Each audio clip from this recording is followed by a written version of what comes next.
Realm of the Mist podcast with your host, Chris Stoller, presented by Realm of the Mist Entertainment.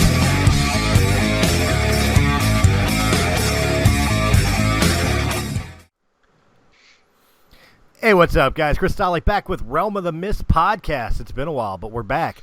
Before we get into the topics today, because, you know, the reason we've been on hiatus is we were waiting for something decent to talk about. Well, we've got it now. But before we get there, let me introduce you to the panel. First and foremost, I'm not going to list all his goddamn names. Joe, tell everybody who you are. Hey, Joe Cahill, I'm a director-producer for independent film out here in California. Then we also have There we go. We also have co-host of War of the Stars, a Star Wars podcast, and the chronicler, Mr. Ray Rumsey. What up, everybody? And then the guy who really has too many nicknames, from the Delivery Brothers podcast, Mr. Anthony Anthem. Or Kamakura Pink. Oh, wait a minute. Wrong show. Anyways. Hey, guys. What's up? I'm Anthony Anthem, a.k.a. Black Fabio, a.k.a. The Midnight Marauder, a.k.a. Mr. A.k.a. What's up? I love the fact that he shortens it up for us, but if you ever listen to his podcast, it's literally 20 minutes of him listing all his aliases.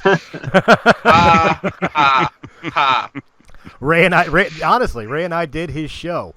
And I got up and went to the bathroom and then made dinner for myself, came back, he was still going. Nope.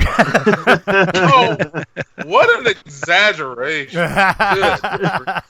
But to be fair, in that episode, we kind of turnabout is fair play, because after he was done with that, we kind of took over. So we did kind of take over. Oh my gosh, I hijacked the shit out of my show. And it's the highest rated show he's ever had. No, I'm kidding. Oh my god. That show tanked the moment that he said, "Yeah, I've got guys from Realm of the Mist." They were like, "Skip." Yep. he said, "How did I get negative views? How's that happen?" It's like, it will be fun, they said. It's gonna be a good time, they said. How does a video like nothing bad should happen? How does a video that only has 3 views have 10 million dislikes? And the sad part is the 3 views is me, Anthony, that's and still Ray. Views. So anyway, guys, I've got 2 topics of conversation. Of course, everybody else can jump in with anything else they want to throw in here, but we'll start off with what we were just talking about before we started recording. Mr. James Hetfield of Metallica, unfortunately having a alcohol and non-disclosed addiction relapse, happening to cancel his New Zealand, Australia tour, where they were supposed to go on tour with Slipknot, I believe it is. And unfortunately, it has been canceled because James Hetfield has re-entered rehab. We already touched on this, but guys, feel free. Now we can record it so other people can hear your opinions. Well, then we're liable. Exactly. All right. So I just want to say is, I hope he gets some help. I don't want to see him die from a drug overdose or anything like that. We've lost a lot of people that way in the recent years. So my heart goes out to him and his family. Because, I mean, once an addict, you're always an addict. So when it comes down to it, like it's a fight every day. I mean, I got family members who struggle with it every day. Drug addiction. They could be clean for 1 day to, 10 years. Doesn't make it any easy. It's that when you get to a low point in your life or something like that, that can trigger somebody to go back to something that's not good. Don't get me wrong. When it comes down to it, it's a self-induced thing, but it does mentally wear on a person, especially when they've probably done it for so long. Well, I think you're hitting the nail right on the head with that too. Is because put aside for a minute that he's a celebrity, and you just think about it. Like, I know there's a lot of talk in this world of whether addiction is, as Anthony put it, self-induced, or if it's a disease, an illness, the same as like cancer or whatever the case may be. I'm not here to make a judgment call either way. What I will say is that regardless of which, once you fall into that rabbit hole, it is next to impossible to get out of it. And it is something that you live with the rest of your life. This is coming from a former smoker, cigarette smoker. Oh yeah, I'm with you right there. I'm a former smoker, and I will tell you, every single day I crave a cigarette. Mm-hmm. It never goes away. Even if you're clean and clear of it, it never goes away. Yep. And I just got to imagine that alcoholism or, prescription drugs or street drugs are that much worse. Thank God, knock wood, I've never contracted that type of addiction. I drink, but I don't drink often. And I've never really done, street drugs outside of like pot, and I quit that at 17, so I never really gained the attachment to it as people like James Hetfield and other people. We all know somebody in our lives that are like that. You know what I mean? And it regardless of whether you look at it as self-induced and they brought it on themselves, or it's a genetic disease or whatever, regardless of that, it is a lifelong struggle, and I think we can all at least empathize with that. Oh, absolutely. Mm-hmm. Yeah, absolutely. More power to him with the rehab. I hope it works for him. But it really, as being a huge Metallica fan, and especially like as a musician myself, and James is one of my influences, it really breaks my heart knowing that during the Saint Anger albums, I know I spoke the Unholy album, but during the James, the Saint Anger era of recording and everything else, James had kind of, gone off the deep end, wound up in rehab, got cleaned up, came back a year later to actually finish the album, much to people's hatred. But the fact of the matter is since that time, I always thought he was clean, and I mean, most of us pretty much did. Because of the fact, they opened up Blackened Records. They got out of Elektra's contract and opened their own record label. Re-released all their albums that way. Released 2 new albums, with Death Magnetic and the most recent Hardwired to Self-Destruct. Just got done doing the S&M 2 with the San Francisco Symphony Orchestra, and now all of a sudden, out of nowhere, he fell off the wagon. It makes you wonder how long this has been going on, and it really disappoints me that he did. Yeah. Well, it could also be that it was like, a momentary, oh man, I messed up. I did something last night that I really regret and I shouldn't have. Maybe I'd need more help than I thought, and nipped it in the bud.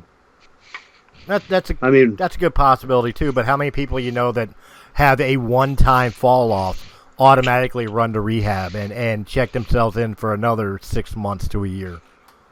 Yeah, that's very true. Maybe take a week off to go home and reevaluate your life with your wife and kids, sure, but, and I could be completely wrong on this, I don't know, but, to my mindset, you don't run to rehab and disrupt your whole entire life for one slip up. Yeah, that's true. I was just kind of throwing out hopefully a hope for the best kind of situation. Like I said, I don't know. I hope you're right. Again, I have been a Metallica fan majority of my whole entire life, to the point I don't want to use the term obsessive, but when I say I'm influenced by James throughout my music career, and I obviously had nowhere near the success of Metallica, throughout the time of my career, I looked at him as almost like a big brother who was training me. Even though I'd never met the man, I never had a conversation with the man. The best I've ever had is, standing in the snake pit of one of their concerts and watching them do what they did. You know what I mean? That was the closest I've ever had to like an interconnection with Hetfield. But musically and personality wise, I always looked at him as somebody to be looked up to, if that makes sense. Yeah. Makes sense to me. I understand. Yeah. Yeah, and keep looking up to him. He took the step. Most don't. True. Very, very Yeah, true. It's not so much of a failure because he did take responsibility for his actions, whatever they may be. Yep, he's there at rehab, and I mean, you probably know people who don't know they have a problem or refuse to admit they have one. All too many. I work with a good many of them. So, him at least stepping up and going, "Hey, I got a problem. I'm going to go deal with it." That's pretty awesome. Yep, I would agree with that. Anthony, you've been awfully quiet and having your microphone on mute. Anything to add? Silence. He fell asleep. He fell asleep. I think that might have been his phone that was ringing earlier. Maybe he went to rehab. Sorry, bad joke. Was that too soon? Sorry, man. We promise we'll visit next time, Anthony. Damn.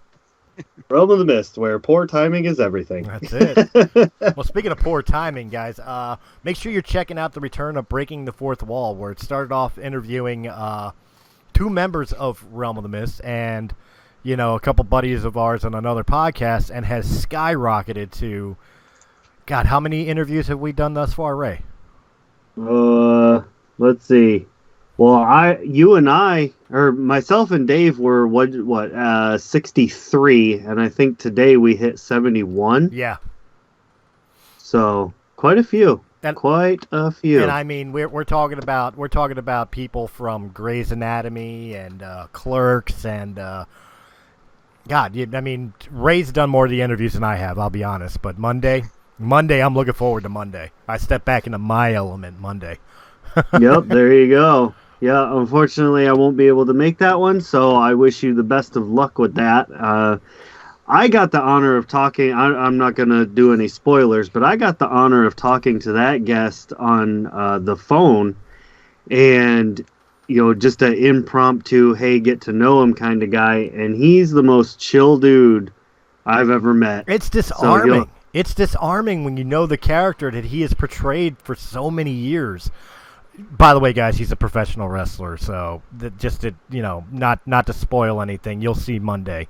But he's played such a intense character. And I know nobody's their real gimmick except for the people who believe their own gimmicks.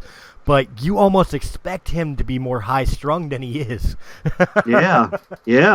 But he's like the most chill dude. So that'll be a good one. Everybody needs to check that one out when it gets posted up. Please, please, please. Like, it's awesome. Well, he's not the only one we're getting. You got a whole bunch coming up this week, too. Oh, yeah. I got all kinds of them lined up all across the week. And, we've got Mr. Joe Cahill there trying to pull some of his strings to get us some guests. Right, Joe? Oh, yeah. It looks like we have one for War of the Stars. And then, of course, we'll probably just run right on and let you have him for a Breaking the Fourth Wall interview as well. I'm fine with War having the Star Wars guest.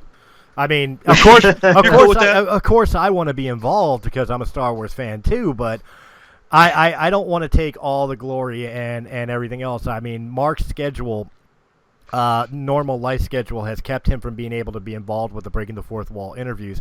I wouldn't want to take that away from him. Let that be his. Okay. I was totally gone for a hot second. We know. In fact, I was sitting here stalling by talking about Fourth Wall, waiting for you. See, what happens is, in African American culture, when your mother is hollering at you, you must go, or else it might end up like the Marvin Gaye's dad situation. Which means I brought you into this world. I'm gonna take you out. Well, look, if we're gonna go culturally into it, I think it really falls under it kind of goes in this stages. And Anthony, you could correct me if I'm wrong on this. It goes like Irish grandmas, fucking Italian grandmas, German grandmas, black women, and they're only superseded by fucking Puerto Ricans. Hispanic moms, them hot Latino women, and then on top of that, some Hispanic moms are half black and Spanish. So you got a mix of crazy in two voices. I'm sorry to every Hispanic listener. I love you. Your women are fine. Your food is really good, and I still want to get Jennifer Lopez pregnant. Okay, moving on. Look, I'll go differently than him. Look, I have nothing but love and respect for the females of the culture, of the species. I have nothing but respect for any and all races and cultures, but I'm not sorry for speaking the truth. Okay, y'all are nuts. I'm just gonna put it like this, man. My grandma on my mom's side, she was actually raised around Germans. Oh yeah. So you learned to duck at an early age. I was born in Germany, so. All right, Anthony. What we had essentially stated, and I'm regretting downloading IMDb's app because that's what my phone is constantly going off. Hey, check out this show this week. Check out this one this week. Fuck you. I only wanted information when I'm interviewing somebody. That's why you just do it on the computer, sir. IMDb.com. Which is not a... I don't even have that app for my guests. I hate that app. Which is not a sponsorship, by the way. But it could be IMDb, wink, wink, nudge, nudge. It could be wink, wink, I will nudge, not nudge. hate your app if you pay me. I will until you turn off the goddamn notifications. I do not give a fuck about the things you're trying to peddle. Exactly. Unless it's gonna be some movie titties, I don't want to hear nothing. Well, you know what? Before we move on to the main meat and potatoes of the show, let's talk about that a minute. It's kind of pop culture. Yeah, we're going to talk about meat and potatoes. No, we're gonna talk. Let's talk about how apps and programs on computer, on phone, on tablet just force their will on you, and we allow it to happen. We allow these companies perfect example, we're on YouTube right now, and YouTube will not monetize our shows on Realm of the Mist. The reason being they will not is because we don't have enough subscribers, and our subject matters don't always follow their guidelines. But they will throw their ads on our shit where they get paid.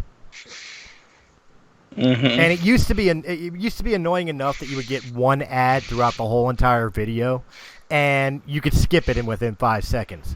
But now they're getting smart and giving these ones like the video will start after this ad, and it's 2 or 3 of them in a row, and then 10 minutes later you're getting it again. Like, they are really out of control with their thing. But then as you keep skipping the ads or whatever else, or you stop watching the videos because the ads keep popping up, then all of a sudden they're advertising and notifying your phone or whatever about, hey, YouTube Premium. Then you don't have to deal with the ads. Yeah, because I'm giving you money. Fuck off. Right. I mean, I ain't gonna lie. I think we should get a piece of that pie, personally.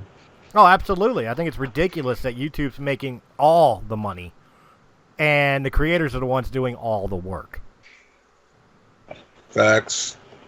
I mean, I focus on my YouTube channel. I just started the shit, but it's just like, I'm not expecting to get monetization anytime soon. Yeah. To be quite honest. Not associated with us. Go befriend the Young Turks or something. You'll be all right. Oh, hell no. They too much even for me.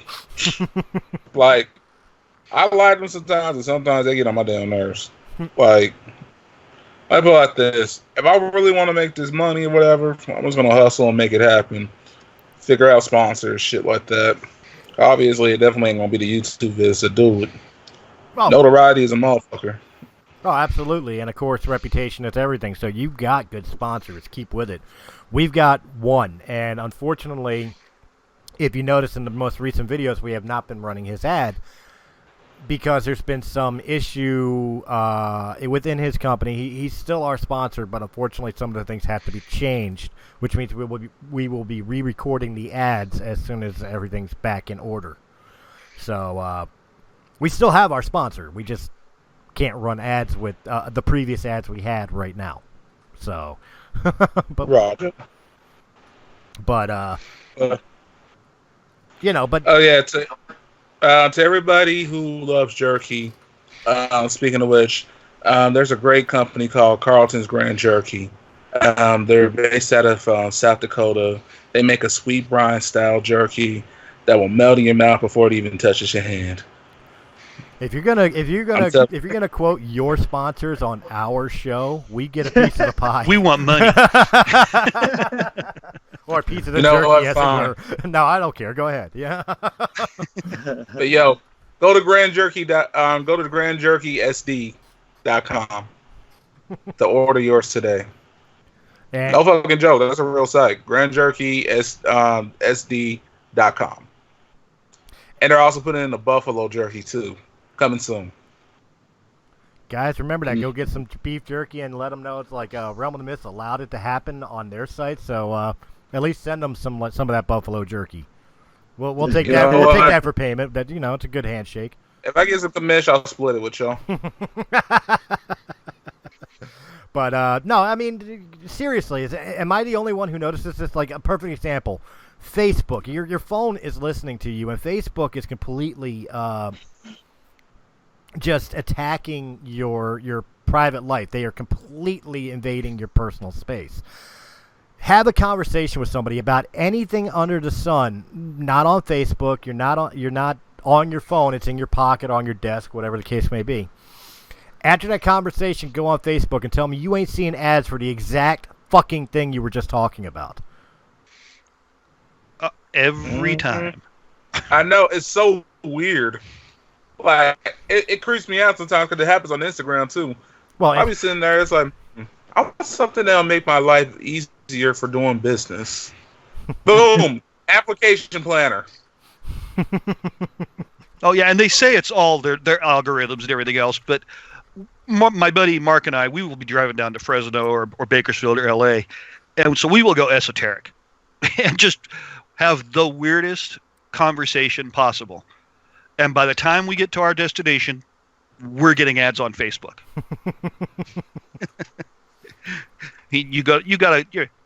All of a sudden, let's talk Logan's Run. dude, I'm not even joking. One time my phone normally sits next to me, especially when we were doing the live shows on Twitch. And it was a particular time when we were doing It Had to Be Said with Venus.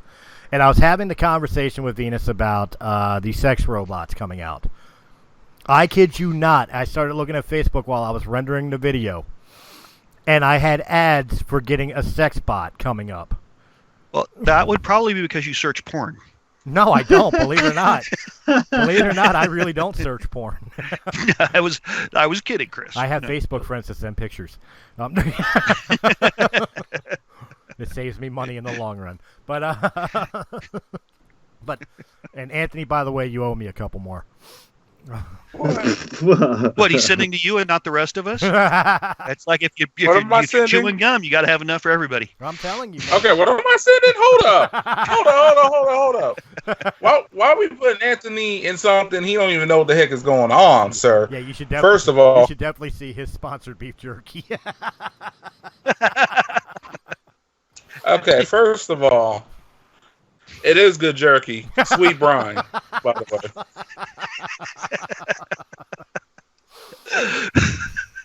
Okay, I got to put oxygen on or something. Yes, get you some sweet beans. Yeah, his beans are kind of. So let's get to the other question, the other topic, I think. We're talking about my sweet meat first, sir. Hey, I'm just trying to help get your views up. As we talk about another man's sweet meat. Thank you very much. Yeah, I don't think it's the views we're talking about getting up around here. Woohoo! But, Ooh. I'm about to have some fucked up DMs. All right, but seriously, the meat that we are going to step into the topic that brought us here today. As most of you know, all of us here at Realm of the Mist, for the most part, are huge Star Wars fans. And with the new trilogy, since George Lucas has sold the company Lucasfilm and the Disney Star Wars franchise to Disney, it has really split the fan base really down the middle. Like, some people like the new shit and some people absolutely despise it, to the point that they're claiming that Disney is ruining their childhood. All the while, we have people like myself included who have been still trying to turn around, like, look, it may not be what I expected, but it's still Star Wars. I'm happy. And George Lucas is acceptable of it, so why shouldn't I be? Well, that's about to change. Actually, it did change. And unfortunately, it's now had a lot of YouTube commentators, armchair critics, and a lot of the fan base either going, I told you so, or reevaluating what they've stated to defend the Disney franchises up until this point.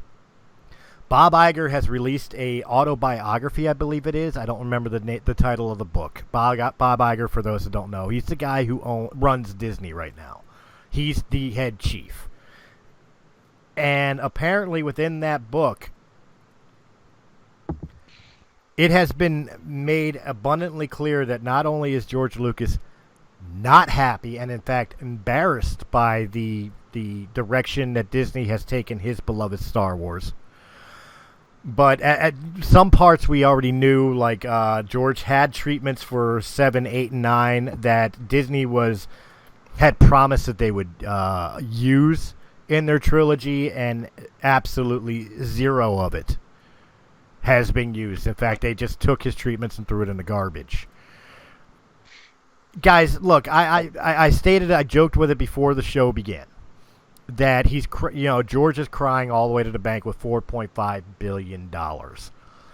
But, jokes being aside, I can totally sympathize with George, because we were the fan base was the reason George sold Star Wars. But at the same time, Star Wars was his baby. That launched him in ways that nothing else could have done. And to watch somebody else take your child and just change the way you raised it, you nurtured it, you grew it up, that's gotta hurt. So let's start off with the director producer, who would understand better than any of us on how that is. Joe, how did you feel even hearing about this? I kind of had a feeling from the beginning that he had no creative control when he sold it, and he was going to regret that decision. Mm-hmm. And it's come out that he does. I'm not surprised. But what's he going to do about it? He can't do anything. I'll tell you what, I've disliked 7 and 8 more than 1, 2, and 3. Now there's a topic for everybody to go after me on. Well, no, I would almost agree that people that used to hate the prequels now validate them because of their hatred of 7 and 8. To be fair. Yeah, I would agree with that. To be fair, but I mean at the same time, like, there's been talks where 7, 8, and 9, George Lucas's treatment, was supposed to delve more into the biologicalness of the Force, kind of justifying midichlorians. I mean, Ray, would you say that we kind of dodged a bullet, in a sense?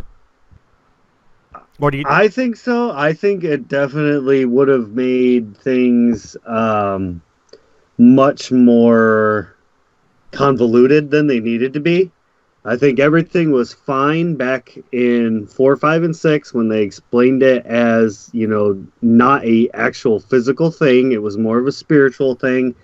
I don't know why we had to go into midichlorians. Why did we have to create it into this physical thing? I don't know, because, Well, yeah, I think he went way over the top with that, wanting to be able to show how they found a new Jedi. Well, I think that was the nail on the head. It wasn't so much about finding a new Jedi, but to explain how powerful Anakin was. Right. They didn't want to just say, oh, he's the most powerful Jedi because the Force is with him. They wanted to quantify it. I get the point that they were doing it. It probably just wasn't the right idea to do it. You know what I mean? But I guess George was intending to retcon it in 7, 8, and 9, or at least give a better explanation to it. But before we get off a topic, let me get Anthony's reaction to the news, and let me ask you this, Anthony.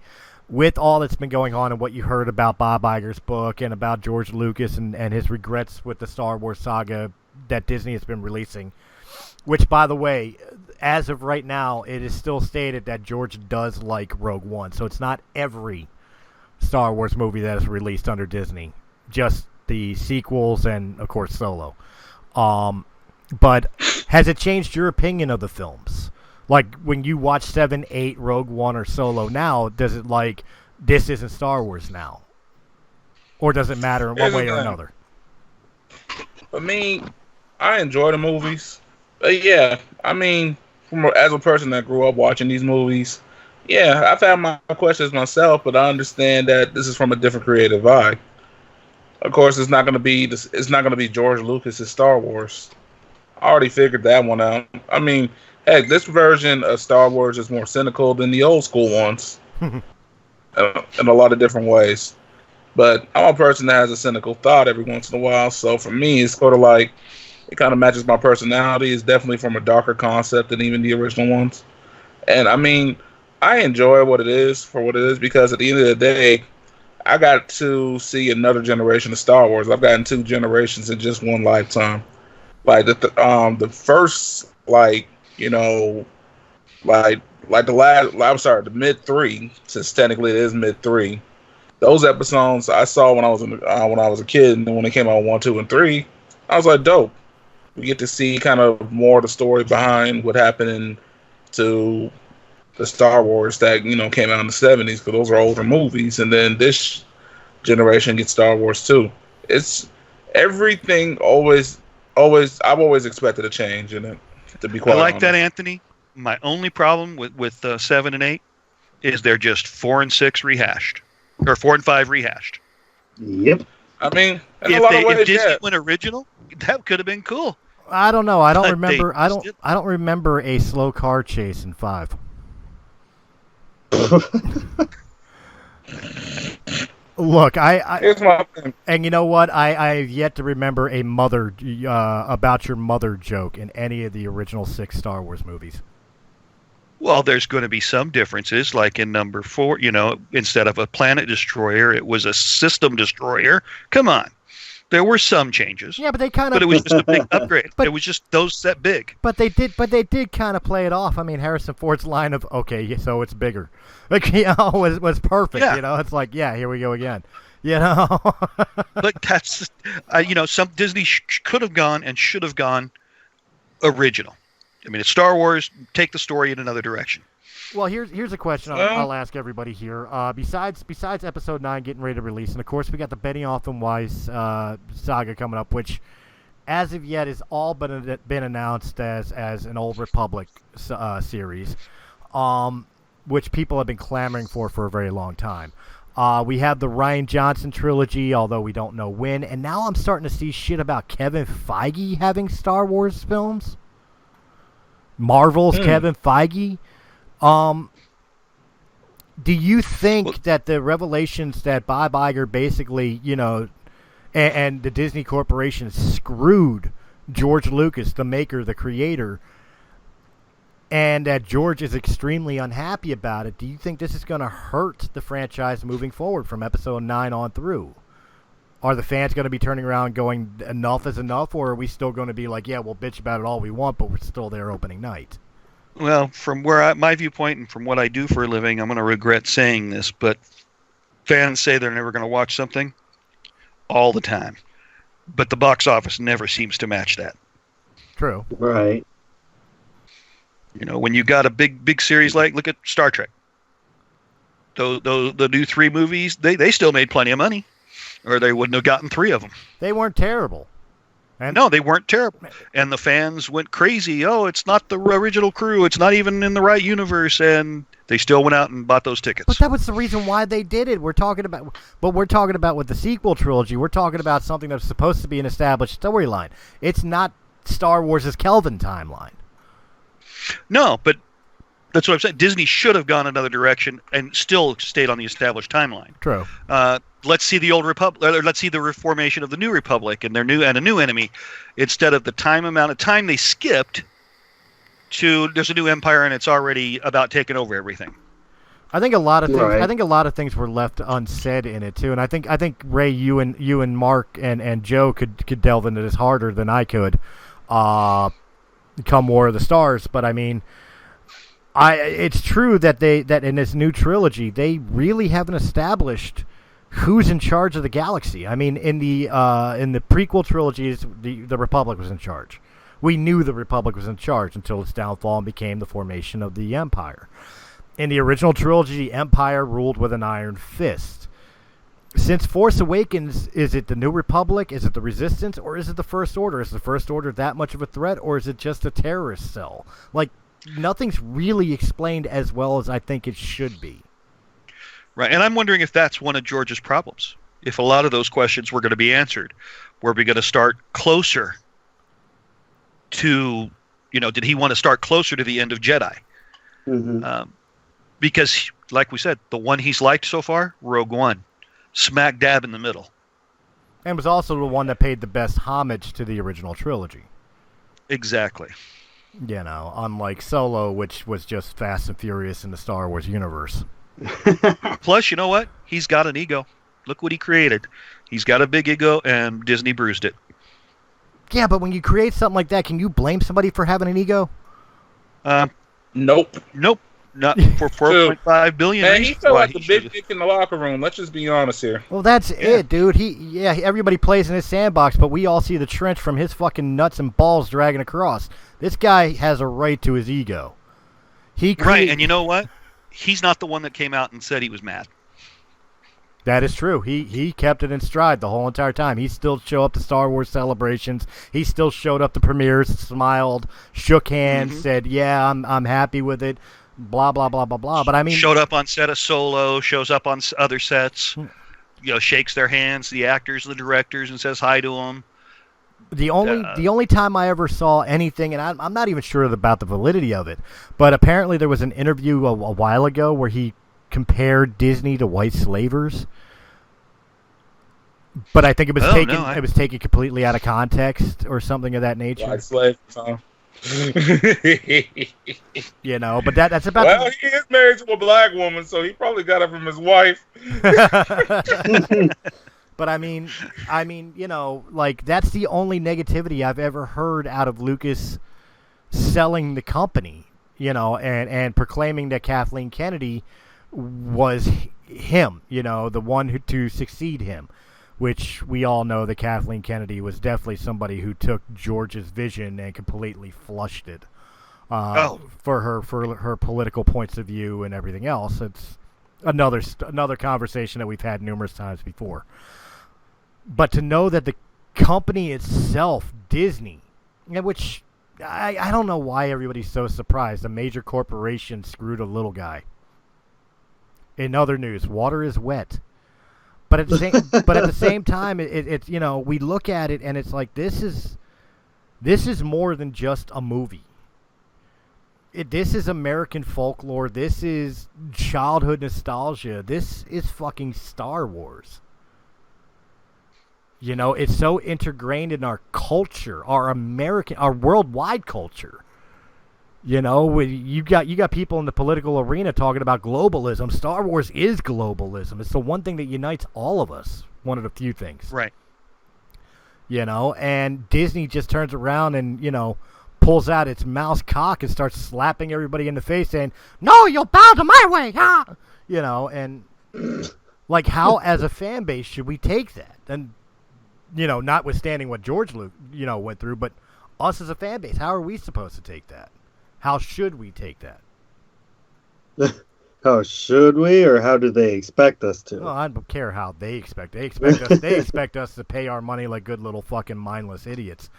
But exactly. But how should we respond in kind, knowing what they did to the franchise, knowing what they consciously did to the creator of the franchise, and really having a devil may care mentality to something that is held so sacred within the global culture. Yeah. Who wants to go first? I don't care.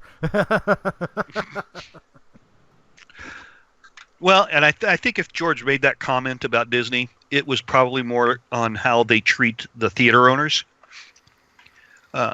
because that was a big deal. Forcing the deals on them. If you want to show our movie, you're going to give us this much of your ticket sales, Right. Instead of what normally the cut is.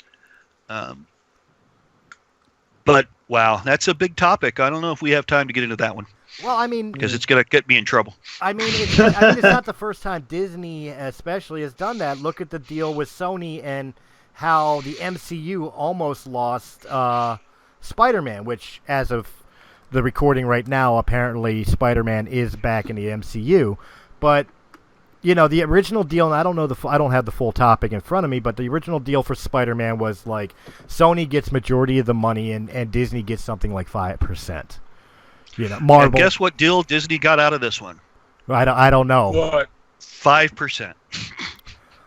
Sony stuck to their guns, and Disney's the one who caved. You know what? I applaud Sony for it then. I do. Because I really thought we were going back to fucking shitty Spider-Man movies.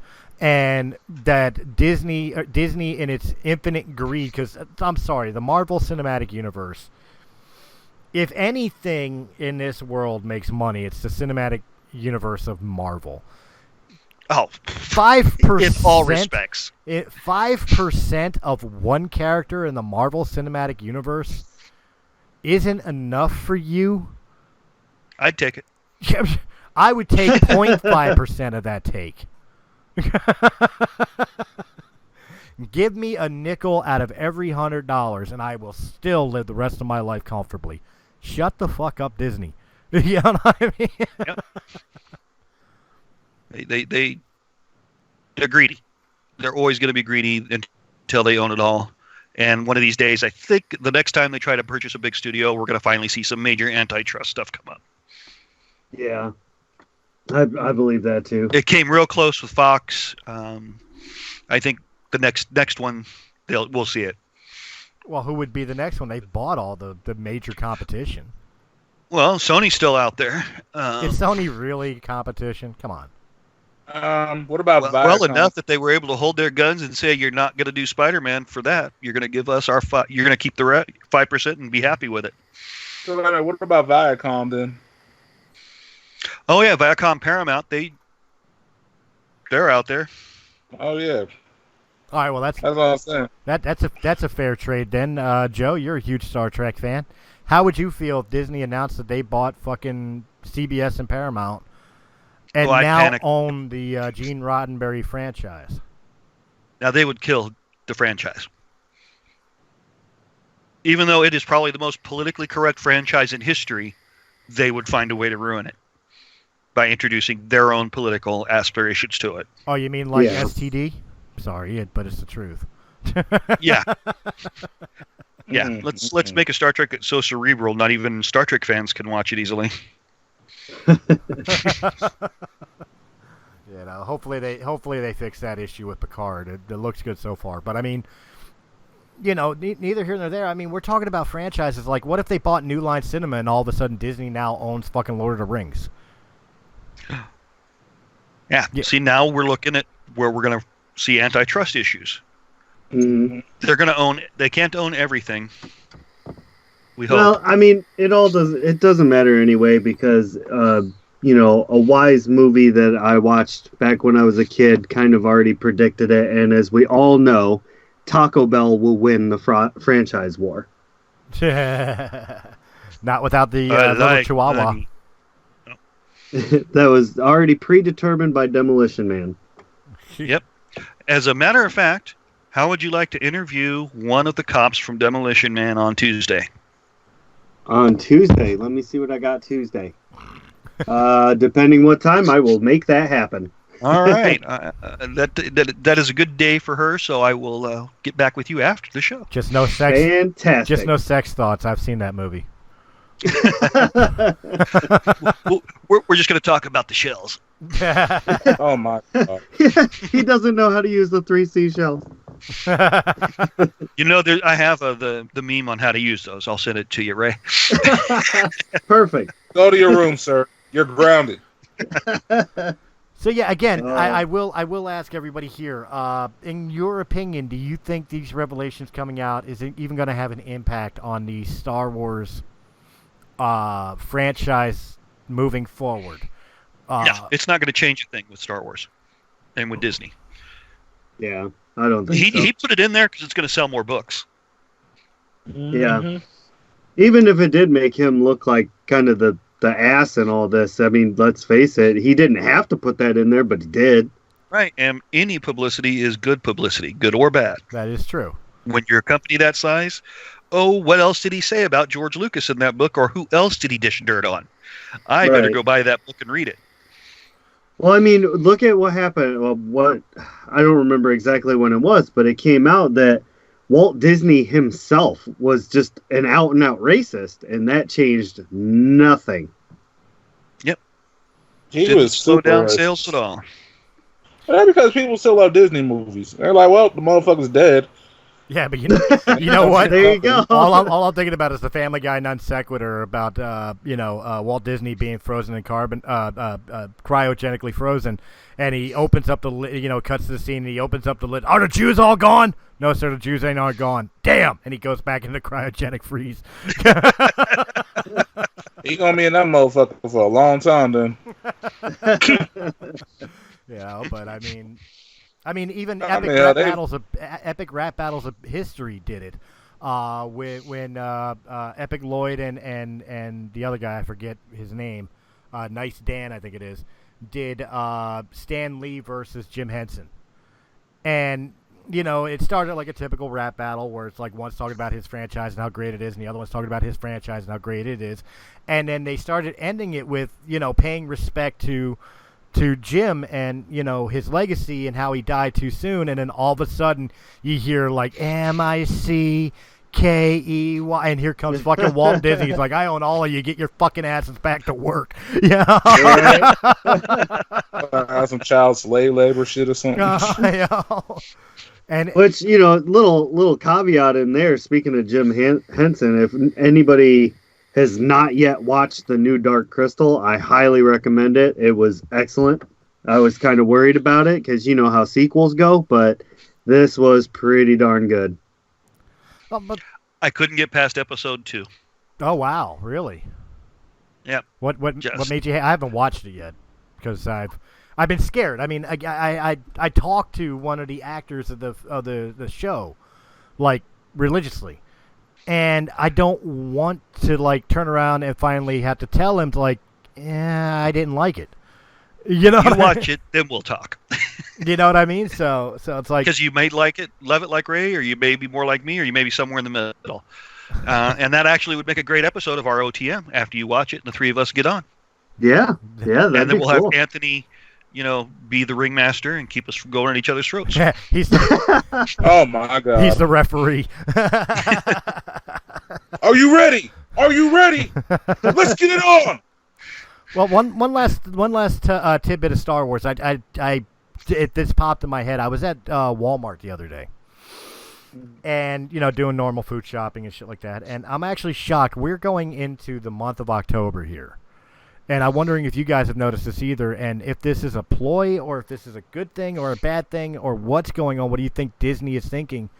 That there has not been any Rise of Skywalker merchandise out. No new toys. No new clothing, T-shirts or anything, just nothing. And we're 2 months away from the film. 2 months. Excellent War of the Stars topic. Yeah. I mean, I didn't even pay attention It to haven't that. clicked, and you're right. Usually it's out like in January with a December release, Yeah. Right, yeah, starting to build the hype. right. Now, do you think it's? I mean, they've already got Christmas stuff out, and everybody knows Christmas time is Star Wars time. Do you think it's because they're trying to protect how the film goes, so they don't want to give anything, basically being spoiler free, or are they pulling another issue like they did with Solo, which is under merchandising and under promoting this film? Man, that could be either, honestly. Because if you think back to when the last time these movies were coming out, they released toys and things like that, and all of a sudden all these fan theories started flying around, and some of them were actually right, and it was all because they released, merch too early.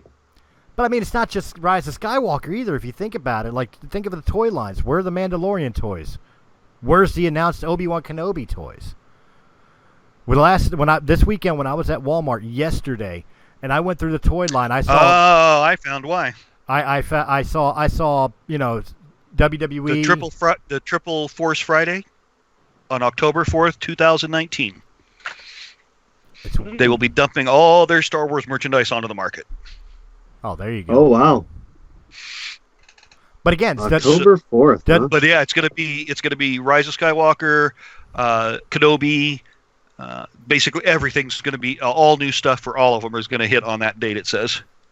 Wow. Sounds like I'm going to be very broke come October. Yeah, that just sucks because I'm going to spend so much money that I really should be spending into my films. Yeah, I just got done bitching about fucking Disney, and at the same time, here's my paycheck. Just keep taking it. Yeah, this awesome red Star Wars Stormtrooper armor in just blood red looks phenomenal.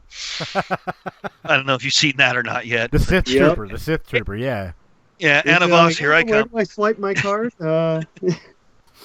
Yeah, I got to go out and get the hit so I can get some insurance money. I'm so mad at Disney. I'm going to spend all my money and all everybody else's money, and if I can get a hold of like Ray's credit card, I'll spend that too. Yeah, there we are. We are behind you, George, until we get to the store. Exactly. Yep. But no, I am 120,000% behind George Lucas, and I mean, yeah, I my final thought on it, it's like, yeah, okay, it's not the Star Wars that it should have been, but it's still Star Wars to me, so I'm still gonna watch it. I wish Disney had gone more the route they went with Marvel, and left a lot of the creative control with the people who know it. That would have made sense. Yeah, with the ability to step in and say, no, you can't go there. Well, they have somebody who knows what they're doing, and they don't want to use him. And that's Dave Filoni. Exactly. Dave Filoni is the fucking Padawan of George Lucas. If anybody can step into the shoes of George Lucas, it's Dave Filoni. And if you want to argue that point with me, Clone Wars, Rebels, they speak for themselves. Give this guy a live-action movie and let him show you what Star Wars is supposed to be. We hope. We hope. I firmly we can only hope. I firmly believe he could. Because if anybody understood what George's vision for Star Wars' franchising universe was, it was Filoni. And I think the new season of Clone Wars is going to prove that. Yeah. Clone Wars. But, Clone Wars, you say? But the long and the short of it, you know what? I'm gonna pull interview time now. I don't think we've ever talked about this, Joe. What films do you have coming up that you're supposed to be pouring money into? You brought it up, so we might as well learn about it. Oh, yeah, I have a feature we're going to start shooting next year, and it's a science fiction feature called The Last Battleship. And you can find it on Facebook under The Last Battleship Movie. It is going to be amazing. We are talking, hopefully, another Star Wars type film coming out of Modesto. That is our goal here. Tell me you love that idea and that you're going to support it. And if you guys want to invest, I'm more than willing to bring you on as associate producers. I want to be in the film. Yeah, you know what? For the right amount of money, you can be. Okay. See the respect I get when in my that own goes company? live on our crowdfunding. That will be one of the perks. Nice. A walk on. There'll be just a plain walk on your scene. There will be a walk on with a line, and then there will be a walk on with several lines and full credits and everything else. That's awesome. So you would actually become a known character in the film. We have a role that we're holding open just for that. It will be a lot of fun. It is going to be basically a Marine in the future, and very important when the enemy, or the unknowns as they're called, tried to go ahead and board the battleship. So get to run around in combat armor and shoot at aliens. So that'll be the role, with some lines as a squad leader. Or as we put it in Sounds Dicey Gaming on that's a typical Thursday night. Yeah, we won't mention you're in the red armor or shirt. Yay! But your character may even survive to episode 2. Yay! Then we have Night Mistress, which is in post-production now. It is a horror thriller and it is about a young actress who's a scream queen, whose boyfriend, a producer, gets murdered by some mobsters. So she ends up taking them out one by one as the creatures from her films. Nice. Yeah, really kind of an awesome script. Nice way to go about it. That's a Philip Cable production. He is the director of that, and he wrote it. And then we produced it in association with Wasp Nest Videos, AAA Entertainment, and then our executive producer was Dream Cinema out of Hollywood. That's awesome. And then I have a vampire science fiction one, The Fifth Legion, that we are laying down the pre-production stuff for now. So it'll have an interesting concept as well. So you guys can check all of these out on Facebook under their names, as well as all of our short films and everything else we've been working on. Steamhouse Entertainment's the name of my company, and you can find everything through them.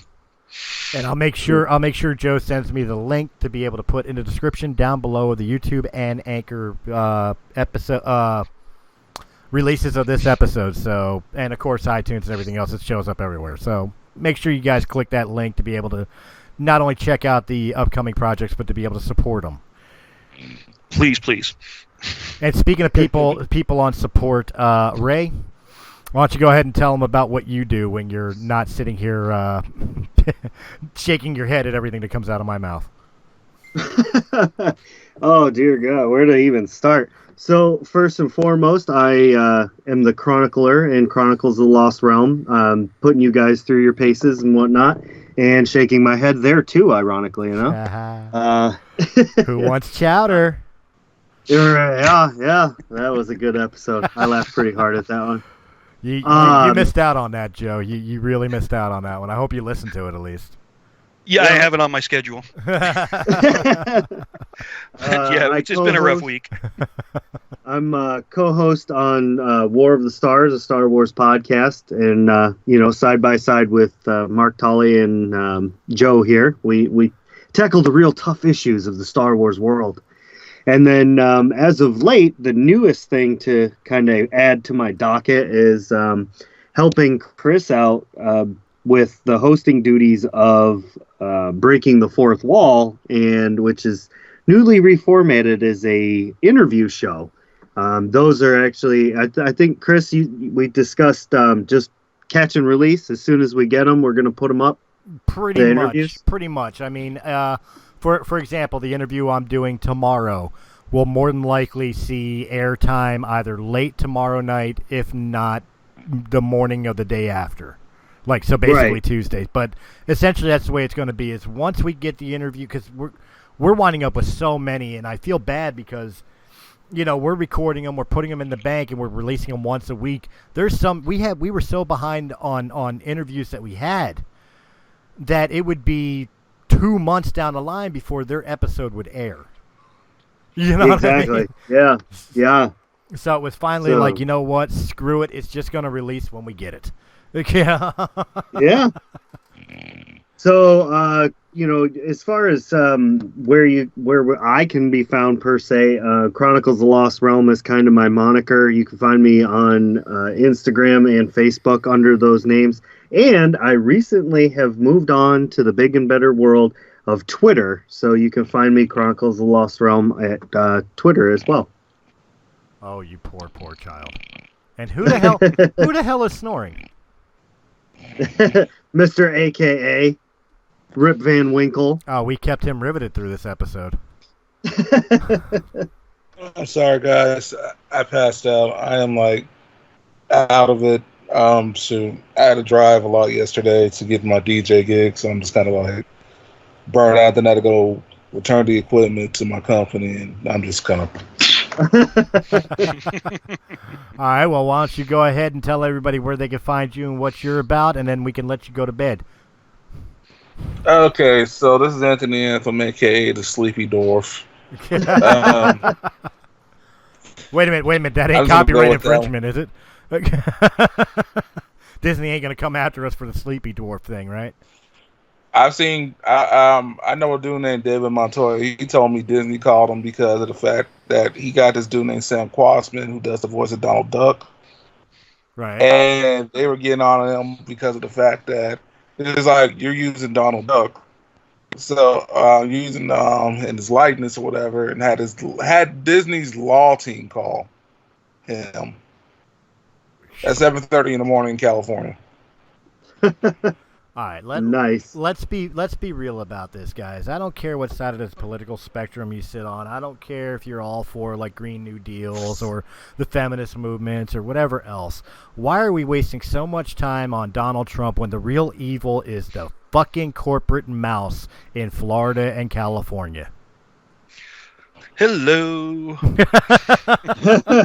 And CND. Thank you very much. Enlarge in my face. You guys can find me at Delivery Bros Podcast on Instagram, Delivery Bros Pod on Twitter, and you can also find me on Facebook under Anthony Anthem Williams. With that, cheers! And also check out Delivery Bros. Once again, that's Delivery Bros. DELIVERY BROS. And you can find that on Spotify, Anchor, iTunes, anything you can think of where podcasts are played. And, of course, guys, you can find me right here at Realm of the Mist Podcast. We are back, and, of course, all the other great Realm of the Mist podcasts themselves here at Realm of the Mist's YouTube channel. You can also find me playing for Ron in Chronicles of the Lost Realm and DMing, kinda, sorta, Four Corners of Hell over at Sounds Dicey YouTube channel. Links are down in the description below. Go give a love to that.